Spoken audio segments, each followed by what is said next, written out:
Sejahtera, saudara-saudariku terkasih dalam Kristus Yesus.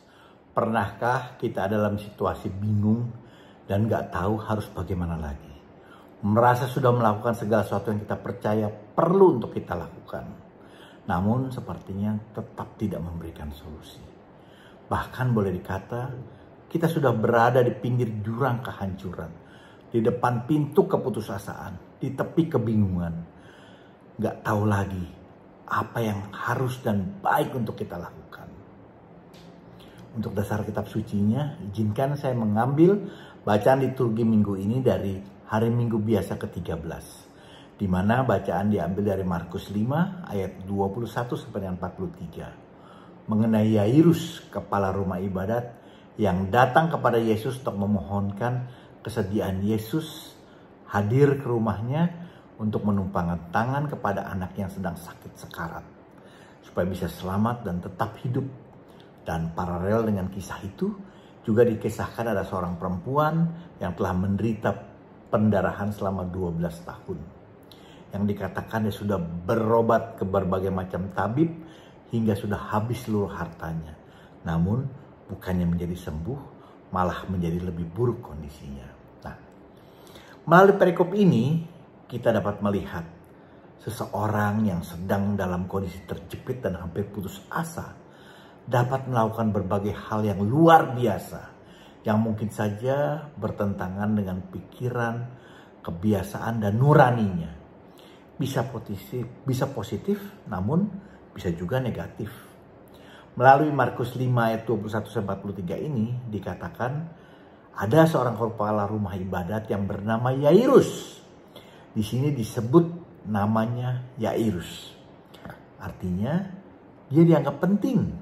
Mungkin juga karena jabatan yang tinggi sebagai kepala rumah ibadat. Posisi yang cukup terpandang. Dia datang menjumpai Yesus. Sepertinya dia sedang desperate atau putus asa. Karena putri yang dikasihinya hampir mati. Yang menurut sinoptik Lukas adalah putri satu-satunya. Untuk itu dia berusaha mencari Yesus. Yang mungkin dia sudah mendengar kabar kalau Yesus telah banyak melakukan mujizat. Seperti dikatakan dalam perikop sebelumnya, kalau Yesus baru saja membebaskan orang dari Gerasa yang kerasukan setan. Kerasukan legion karena jumlahnya banyak. Mendengar berita itu, maka Yairus memberanikan diri mencari dan memohon pertolongan Yesus. Bahkan demi kasih kepada putranya, dia sampai melepaskan semua gengsi dan harga dirinya. Melupakan posisi dan jabatan yang tinggi. Di mana di ayat 22 dikatakan, tersungkurlah ia di hadapan kaki Yesus. Bayangkan, seorang kepala rumah ibadat, kepala sinagoga, kalau sekarang mungkin ya kepala paroki atau kepala gereja setempat yang sangat dihargai. Tapi dia sampai mau merendahkan dirinya di hadapan Yesus. Dia tersungkur. Dia lupa akan gengsinya untuk memohonkan kesembuhan putrinya. Anakku perempuan sedang sakit, hampir mati. Datanglah dan letakkan tanganmu atasnya supaya ia selamat dan tetap hidup. Dalam keputusasaan dan kebingungannya ada harapan. Yairus mencari Tuhan. Dan itulah yang sangat tepat untuk dilakukan dalam kondisi seperti itu. Kita harus mencari Tuhan. Jangan sampai keputusasaan membawa kita kepada hal yang buruk yang malah menjerumuskan kita. Di sini kita juga melihat tanggapan kasih Yesus. Dia mau menerima Yairus dan mengabulkan permohonannya. Yesus mau pergi bersama Yairus ke rumahnya. Meskipun Yesus tahu siapa Yairus. Dia seorang kepala rumah ibadat, seorang pemuka agama yang adalah kelompok orang-orang yang di kemudian hari karena iri hati dan benci mereka malah menyalibkan Yesus. Tapi Yesus tetap menolongnya. Bahkan saat ada keluarga Yairus yang datang dan mengatakan, anakmu sudah mati, apa perlunya lagi engkau menyusah-nyusahkan guru? Tapi Yesus tetap konsisten menolongnya.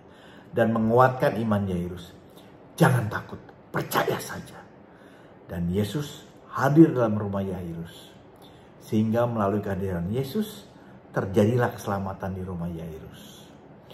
Juga di kisah paralelnya, dikisahkan ada seorang perempuan yang tidak disebutkan namanya. Artinya ya dia tidak terlalu penting.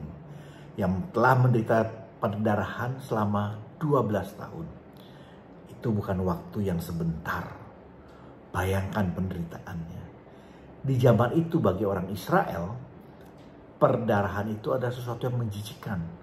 Najis. Menstruasi itu dianggap najis dan gak bisa beribadat. Apalagi masuk ke dalam sinagoga. Ya tentunya tidak diizinkan. Perempuan ini bukan tidak berusaha loh. Dia sudah berusaha berobat ke sana sini. Bahkan dikatakan ke berbagai tabib sampai semua yang ada padanya habis. Artinya bukan hanya uang loh.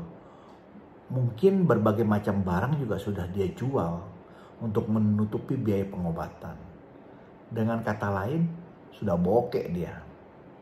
Dalam penderitaan keputusasaannya, perempuan ini mencari Tuhan. Seperti dikatakan pada ayat 27. Dia sudah mendengar berita-berita tentang Yesus. Sehingga meskipun dia tahu dia najis, dia juga tahu kalau orang najis menyentuh orang, maka orang lain itu pun ikut najis. Resikonya ya berat. Makanya diam-diam dari belakang dia menjamah jubah Yesus. Karena dalam hati dia imani, asalku jamah saja jubahnya, aku akan sembuh. Namun Yesus yang adalah Tuhan, ya dia mengetahui ada energi yang keluar dari tubuhnya. Maka dia bertanya, siapa yang menjamah jubahku? Sementara murid-muridnya tidak tahu bilang, ini rame loh. Kalau kesenggol kan lumrah. Apalagi cuma jubah. Siapa yang tahu? Tapi perempuan itu tahu. Dan menjadi ketakutan dan gemetar. Hingga tersungkur dia di hadapan Yesus. Menceritakan semuanya itu kepada Yesus. Hingga Yesus pun berkata kepada perempuan itu, hai anakku, imanmu telah menyelamatkan engkau. Pergilah dengan selamat dan sembuhlah dia dari penyakitmu. Di sini Yesus dengan penuh kasih tidak marah pada perempuan itu. Meskipun dalam kenajisan dia menyentuh Yesus. Yang menurut kepercayaan mereka, Yesus pun tentunya ya turut menjadi najis. Perempuan yang sempat ketakutan itu pun sadar kalau ternyata setelah menyentuh Yesus, seketika itu juga dia langsung merasakan kesembuhan. Untuk itu, bukankah saat kita merasa dihimpit persoalan yang begitu besar, saat merasa seolah-olah sudah nggak ada lagi jalan keluar dan sudah hampir putus asa, kita perlu mencari Yesus. Perlu kita sadari, meskipun kita tidak layak menyentuh jubahnya, meskipun kita belum menjadi orang yang baik dan benar, tapi kalau kita benar-benar mau mencari Yesus dan benar-benar percaya kepadanya, mengundang Yesus dalam hidup kita, dalam keluarga dan rumah kita, niscaya Yesus akan dengan tangan terbuka menerima dan memberikan kita kesembuhan, juga keselamatan. Di sini kita juga yang sudah mengalami kasih Tuhan, kita juga diajak untuk berani memberikan kesaksian akan kemuliaan Tuhan. Agar banyak yang mendengar dan menjadi termotivasi untuk mau benar-benar mencari Tuhan. Nah, bila ada masukan, mohon berikan komentar Anda. Jangan lupa di like dan subscribe. Juga di share agar kita dapat saling memberkati. Amin. Tuhan Yesus memberkati kita semua.